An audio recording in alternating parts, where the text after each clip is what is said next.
Donc on présente aujourd'hui Monsieur Simondi, Bernard, qui vient nous rejoindre en tant que manager général. En réalité, la volonté du club, c'était pas de changer ce qui se faisait jusqu'à présent. C'est de rajouter une personne avec qui puisse prendre un petit peu de hauteur par rapport à ce qu'on fait dans les matchs quotidiens, avec suffisamment d'expérience, c'est son cas, pour nous apporter quelques corrections sur les petits détails qui nous manquent pour réussir notre objectif maintien. Donc on est content de ce qui est fait actuellement par Oumar Tchouambo et le staff. On veut rajouter donc une personne en plus pour nous aider. On pense qu'on a besoin d'aller encore plus loin dans des petits détails pour arriver à notre objectif final, qui est bien sûr le maintien en Ligue 2 pour la 12 ou 13e année consécutive.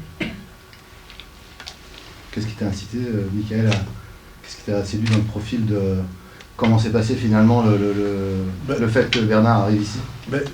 J'ai réfléchissais un petit peu, comme je disais, on était bien, on pensait qu'on faisait de bonnes choses, puisque 6 points en 5 matchs, si on fait une moyenne comme ça de 1,2 points par match depuis le début de la saison, c'est le maintien facile. Donc on pense que ce qui est fait, c'est du bon boulot. On a toujours besoin de personnes compétentes.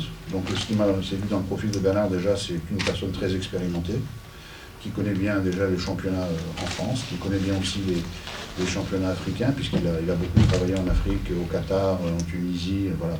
Donc c'est quelqu'un qui a aussi une sensibilité sur les joueurs que nous avons, qui sont des joueurs africains. Et c'est quelqu'un qui a donc une grande expérience, hein. Il va peut-être nous apporter sur la structuration de l'équipe, sur des choses comme ça, sur voilà, travailler, échanger avec Oumar et tous les deux, nous faire progresser, puisqu'on peut toujours progresser à n'importe quel moment de la saison pour arriver finalement à notre objectif qui est le maintien. Ça s'est passé très vite, hein, ça s'est passé très bien. On a eu un contact par une personne en commun. On a parlé, ça s'est fait... ça n'a pas été difficile, on avait besoin de ce regard, voilà, de cette personne avec un peu d'une vision un peu différente de ce que peut avoir par exemple Oumar au quotidien avec les joueurs sur le terrain, quelqu'un qui a une vision un peu plus élargie, un peu plus périphérique sur des petits détails. C'est en fait ce qui nous manque aujourd'hui quand on se rend compte, quand on analyse nos matchs, c'est vraiment des détails, ça se joue à pas grand-chose. Et ce pas grand-chose, il faut qu'on le mette en notre faveur. Donc on avait cette recherche d'amener cette personne qui peut nous amener ce petit truc en plus. Voilà, c'est 2, 3, 4, 5% qui nous manquent pour arriver à franchir la ligne d'arrivée en sécurité en fin de saison. Et pourquoi dire manager général et pas tout simplement entraîneur? Parce que je pense que c'est justement la fonction qu'il va occuper. C'est-à-dire c'est quelqu'un qui a l'expérience de la gestion des staffs. Et justement, dans la position qu'on voulait avoir avec lui, c'était une position, je vous dis, plus globale de la situation, hein, pour pouvoir analyser les choses et rentrer dans le détail des choses. C'est sûr, quand on est pris par le quotidien, chacun de vous doit le savoir et doit le vivre au quotidien. Hein. On est pris des fois par des choses du quotidien qui nous empêchent des fois de voir des petites choses très simples qui peuvent améliorer les choses. Donc on a besoin d'avoir cette vision périphérique, globale, parce qu'en fait, aujourd'hui, quelqu'un qui est à la tête d'un staff, il ne gère pas seulement les adjoints ou l'adjoint principal ou les autres adjoints, il gère aussi une cellule médicale, il gère aussi une cellule de préparation physique, il y a des relations à avoir avec la presse, des relations à avoir avec les joueurs, des relations avec la direction. Donc c'est un boulot qui prend beaucoup de temps. Donc on peut l'appeler manager général, on peut l'appeler comme on veut, directeur technique, ou entraîneur principal. En fait, c'est la même fonction.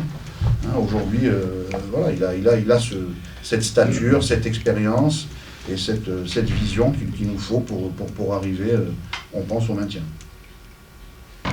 Le contrat il court jusqu'à la fin de la saison? Oui. Ben, c'est comme d'habitude, c'est des fiançailles, avec une vue pour un mariage. On est toujours dans cette optique. L'objectif, c'est d'essayer d'avoir le plus de stabilité possible. Donc quand on dit qu'on apporte une personne supplémentaire, c'est parce que justement, on ne change pas ce qui est fait, on ajoute de la compétence. Donc voilà, c'est exactement ce qu'on fait, on rajoute de la compétence en plus de ce qu'on a. Mais parler de stabilité sur un poste de manager général qui serait un peu au-dessus sur une courte période, ça peut aussi être paradoxal quelque part. Ben, vous savez, le football, il faudrait bien savoir où on sera en fin de saison. Oui. Donc on a une vue sur les saisons prochaines, bien évidemment. Mais en fonction de la position où on sera, et où on pense qu'on sera en Ligue 2, les choses elles évolueront dans un sens ou dans l'autre. Mais notre objectif, c'est d'aller le plus loin possible et de conserver le staff actuel avec Bernard le plus longtemps possible. C'est toujours pareil. Alors on n'est pas à la merci. Bien évidemment, c'est du foot. Hein. Le foot, comme je l'ai dit déjà précédemment, ça se nourrit de résultats, donc il faut des résultats. Donc c'est comme ça. On peut faire du bon travail, on peut bien jouer et perdre, on peut mal jouer et gagner. Le football, il y a beaucoup d'incertitudes, il y a beaucoup de détails et on veut justement apprendre à maîtriser ces détails.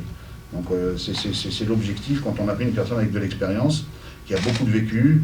C'est quelqu'un qui a beaucoup joué, il a plus de 300 matchs, je crois, en Ligue 1, Ligue 2 dans sa carrière. 600. 600. Et sur le banc, il doit avoir aussi pas mal de matchs et beaucoup d'expérience avec des sélections nationales, avec des clubs. Donc il y a quand même un vécu. Cette expérience-là, à un moment donné, elle va nous servir, hein, on en a besoin. Le fait que vous avez bien entraîné, vous avez eu Oumar, quand vous étiez à la tête de la sélection du Bénin, ça facilite, j'imagine, évidemment, et ça a compté dans le choix de l'homme. Bien sûr. Bien sûr, on préfère avoir toujours des gens qui se connaissent, qui peuvent travailler ensemble, qui ont une habitude de travail. Aujourd'hui, on n'a pas le temps. C'est-à-dire de prendre quelqu'un qui ne connaît ni le staff, ni les joueurs, ni le club. Le temps qui se met en place, on a bien vu que dès qu'un entraîneur arrive dans un club, il y a un temps de mise en place de 3, 4, 5 matchs. Aujourd'hui, on n'a pas le temps de... On doit travailler, être efficace tout de suite. Donc on a besoin d'avoir des gens qui se connaissent, qui ont des habitudes de travail, qui ont surtout ce qu'on appelle un truc très important, une confiance l'un dans l'autre, qui permet de progresser. C'est surtout ça.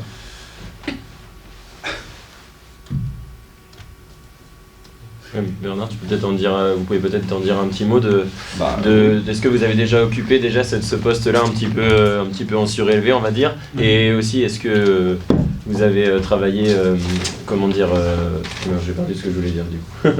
Mais pardon, votre dernière expérience, ça remontait à quand, et puis comment ça c'est votre dernière expérience d'entraîneur C'est-à-dire entraîneur comment Entraîneur, même adjoint ou Mon expérience d'entraîneur,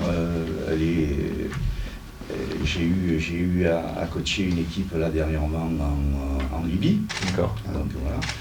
Mais voilà. Par rapport à l'expérience de première et deuxième division, j'ai déjà occupé cette fonction-là, que ce soit à Toulon il y a quelques années avec Roland Courbis et les Léonis. C'est moi j'étais dans le staff aussi et j'avais un rapport avec le groupe un peu différent, comme l'a expliqué le président. Alors la facilité des choses, en fait, c'est qu'effectivement, la complicité que je peux avoir avec Omar n'est pas négligeable, parce que, comme l'a dit le président, il y a des échéances, qu'elles sont là. Elles arrivent toutes les semaines et à grande vitesse et avec des résultats qui sont nécessaires. Donc il y a forcément une nécessité de complémentarité, de complicité entre nous, de compréhension, d'échange. Et lorsque les gens se connaissent et ont un respect réciproque sur les fonctions et tout ça, bien on avance plus vite. Voilà, et ça nous permet à l'un et à l'autre d'avoir un regard. Il me questionne, j'interviens, je lui dis un certain nombre de choses, mais ses décisions restent ses décisions et voilà. Après, au quotidien, c'est vous le patron, clairement. C'est vous qui décidez des hommes, de la tactique. Vous avez vos adjoints sur lesquels vous appuyez, mais vous êtes le patron du staff technique, clairement. Alors, je suis celui qui, comme l'a dit le président, qui chapeaute tout ça et qui donne une orientation sur le fonctionnement. Cependant, sur l'équipe et sur les échanges que peut avoir, je ne connais encore pas tous les joueurs comme Omar peut les connaître et comme l'ensemble, le reste du staff peut le connaître. Donc on a besoin de cette complicité, de cette complémentarité. Donc on n'est pas là en train de chercher voilà. On essaie ensemble d'avancer sur le même objectif qui est le résultat final, le maintien en deuxième division. Est-ce que vous avez pu prendre un peu le pouls de l'effectif? Est-ce que vous étiez là devant Rodez par exemple? Bien sûr. Même avant. Voilà. Oui. Donc vous voyez un petit peu les hommes avec qui vous travaillez, quel regard vous portez déjà sur l'effectif qui est à votre disposition? Je répondre. Je pense que déjà, notre accord n'était pas un accord de nécessité pour les uns et pour les autres. Il y avait d'autres choix, et j'avais d'autres. Si j'ai choisi de participer à cette aventure, c'est parce que je pense très sincèrement qu'il y a un potentiel et des moyens de sortir de cette situation, parce que les joueurs ont une qualité technique, une qualité d'animation de jeu ou tactique, des choses comme ça qui font que je ne suis pas resté sur une impression où il y a des laborieux, où les gens courent et se donnent beaucoup et où ils ont du mal à obtenir les résultats parce qu'ils sont à la peine. C'est pas ce que j'ai ressenti, c'est pas ce que j'ai trouvé auprès d'eux, c'est pas dans les conversations que nous avons pu avoir ensemble ces derniers temps ce qui m'est apparu. Et donc je crois sincèrement qu'il y a les moyens d'aller chercher ces choses-là, et c'est pour ces raisons-là que nous avons finalisé. Avec quand même un peu d'urgence. Bien sûr, mais l'urgence est liée, elle est indéniable. Il reste 13 matchs à jouer. 12. Ouais, 12 voilà. 12. Donc il reste 12 matchs, l'urgence y est, mais comme on l'a dit et comme je veux bien vous le répéter, c'est que ce sont les détails en football qui font la différence. Et à un moment donné, dans notre recherche et dans nos interventions, nous sommes là sur des détails dans le positionnement, dans les comportements, dans les changements d'attitude qui sont parfois sur des choses qui sont basiques, mais qu'il faut effectivement mettre en œuvre et sur lesquelles il faut se pencher, et où Omar, jusqu'à présent, n'avait pas entre guillemets, le soutien, de tout gérer de cette manière-là. Et donc, en fonction de notre relation, de nos échanges, de nos compétences respectives, on peut avoir des visions qui nous amènent vers une trajectoire qui est voulue par tout le monde et qui correspond à l'esprit du club. Je ne suis pas là, je suis pas venu ici pour imposer ma vision à moi des choses sur un fonctionnement. Non, je suis rentré dans un club, les Chamois-Niortais, avec un président, avec un comité directeur et un entraîneur qui est en poste, qui est là et qui a une orientation, et cette orientation correspond à mes aspirations, et voilà, nous sommes en phase. Alors on va essayer d'avancer avec la complémentarité qui se doit. Oui, pardon, je voulais vous demander si la Ligue 2 c'est un championnat que vous aviez pu suivre cette saison, vous avez pu regarder... Aujourd'hui, je ne suis pas que la Ligue 2, on suit tous les championnats du monde. Hein. Je regarde la Ligue 2, on a des repères un petit peu de partout, mais je ne vais pas vous dire que c'est le championnat que je regarde prioritairement. Pour autant, il n'y a pas de lacunes ou de points noirs là-dessus. Vous savez, les moyens qui sont mis à notre disposition aujourd'hui nous permettent, en un minimum de temps, d'avoir les informations sur tout et sur tout le monde. Voilà. Vous avez pu revoir tous les matchs des Chamois depuis le début de la saison déjà, ou presque. On peut voir ça, on peut voir... Et puis c'est même pas le plus important, monsieur. Le plus important, c'est aujourd'hui pour demain. Oui. Vous voyez, si on veut changer les choses, c'est pas ce qui s'est passé avant. Parce que ce qui s'est passé avant a été morcelé en deux déjà, et presque en 3 parties, puisque ça fait pas très longtemps qu'on en... Donc, ce qui s'est passé avant, pas que ça m'intéresse peu. Ce qui m'intéresse, c'est maintenant et demain. Voilà. Comment est-ce que vous avez trouvé les infrastructures? J'ai été agréablement surpris de ce qui a été proposé. Alors, quand vous parlez d'infrastructures, les terrains, ils sont ce qu'ils sont. Je n'ai pas apporté de jugement à ce niveau-là.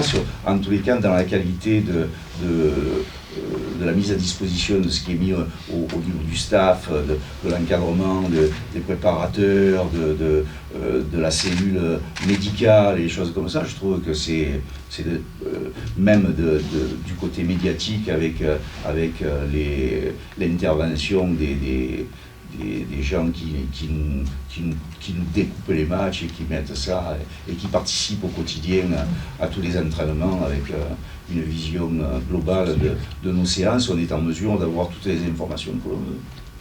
Donc c'est très bien, c'est un club professionnel.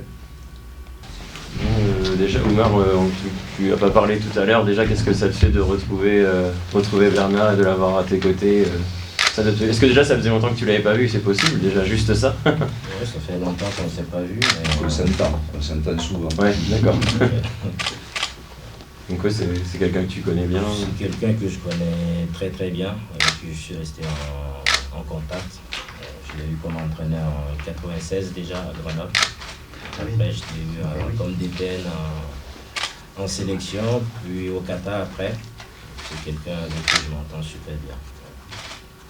Donc tu as hâte de collaborer avec lui pour cette fin de saison? Et justement, il fait partie des personnes qui m'ont poussé à vraiment commencer ce métier. Donc c'est tout ça, mon choix aussi était important. Ouais, j'imagine que Michael t'en a parlé forcément et c'est peut-être même toi qui a eu cette idée. Et ça doit être un peu les deux, quoi. On peut dire ça, oui. Ouais. Pour en revenir à l'immédiat, il y a un match à Pau qui s'annonce capital.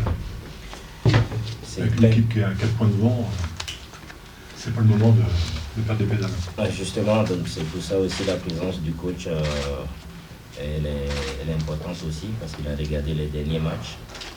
Donc avec qui on a discuté sur des détails, et le fait qu'il soit là aussi, ça me permet d'avoir un autre avis qui est important pour la suite.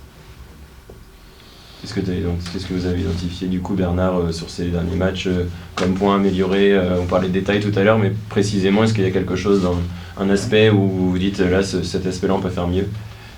Et vite. Oui, il y a différents domaines dans lesquels on peut faire mieux. En tous les cas,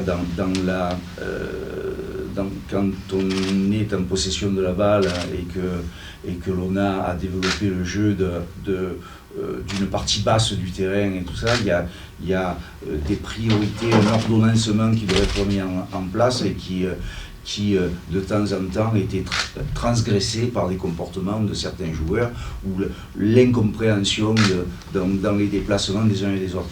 Le football est une notion de complémentarité, d'individualité, mais ce n'est pas l'individualité qui crée le collectif, c'est le collectif qui permet à l'individualité d'exprimer son talent pour pouvoir aller de l'avant. C'est assez différent. Et donc on a réfléchi sur cela et dans le positionnement et dans l'attitude que l'on veut avoir dans la relance du jeu, elle est sensiblement la même, sauf qu'elle se situera un petit peu différemment dans le comportement des joueurs et dans ce qui leur a été demandé. Après, en football, on a 2 minutes, 3 minutes le ballon et le reste du temps, il faut se déplacer en harmonie. Eh bien, c'est ce que nous avons cherché à mettre en place, une harmonisation des déplacements et de coordination dans ces mouvements-là pour nous permettre à la fois de récupérer le ballon et de l'utiliser dans de meilleures dispositions. L'équipe a pris 6 buts sur les 2 derniers matchs. Pardon ? L'équipe junior a pris 6 buts sur les 2 derniers matchs. Est-ce que ça commence pas par là, retrouver cet équilibre défensif et on sait que c'est la base? Oui, mais vous savez, c'est pas les défenseurs sont en charge de défendre, mais ils sont pas les seuls. Voilà. Ils sont pas les seuls. Ils ont effectivement des qualités propres à leur positionnement, mais les attaquants ont un rôle à jouer, les milieux de terrain ont un rôle à jouer, quel qu'il soit.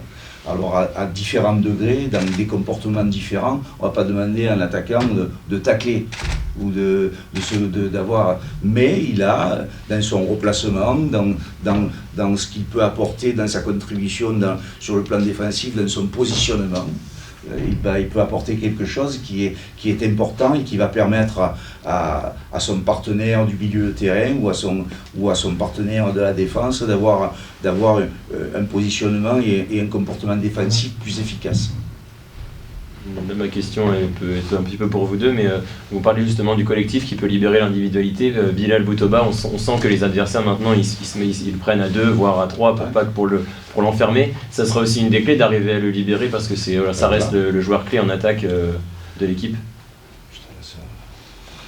Oui, justement, déjà le temps de le repositionner et lui donner confiance. Il y a Olaïtan qui est là aussi de temps en temps, qui attire les adversaires. Donc il y a déjà cet échange-là qui peut changer le comportement des adversaires aussi. Ça vous permet d'avoir deux têtes fortes en attaque. Ouais. Exactement, plus Fleming qui revient en pleine forme. Donc il y a pas mal de solutions aussi pour que Boutoba soit moins harcelé. Une prise de conscience du joueur aussi que dans son utilisation et dans sa participation dans le jeu, il ne participe pas uniquement que lorsqu'il a le ballon. Est-ce que ça ne tient pas aussi à sa position, puisque il est cantonné sur le couloir droit depuis l'arrivée d'Oumar? Est-ce que finalement sa situation préférentielle, ce ne serait pas dans l'axe à pouvoir s'exprimer un peu plus? Peut-être que ce sera un choix plus tard. En tous les cas, dans ce qui lui a été demandé ces derniers jours et dans ce que nous avons vu avec Omar, on lui a demandé d'avoir, même si son positionnement de départ est quasiment le même, son comportement doit être différent dans l'application avec ou sans ballon.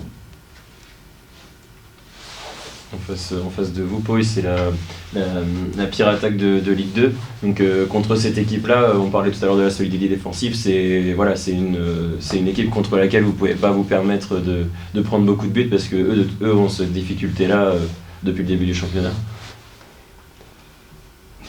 Je pense qu'on a eu une semaine à travailler dessus. Donc c'est une défense assez lente qui laisse plus d'espace. Donc toute la semaine, on a travaillé dessus à prendre les espaces. Après, on donne les billes aux joueurs. Et c'est ce qu'on demande toujours, c'est de la prise de profondeur, de changer les appels aussi. Donc c'est à eux maintenant de mettre tout en pratique. Le dernier match a laissé des traces ou tu as ton groupe au complet? J'ai le groupe au complet. Il y a Olaïtan qui s'est entraîné ce matin, donc il revient dans le groupe. Il y a Benchama qui est blessé. Donc il y a Nassim qui rentre à sa place. Et Godwin Benti, il n'est toujours pas remis assez suffisamment? Non, toujours pas encore. Okay. Ouais. Merci à vous.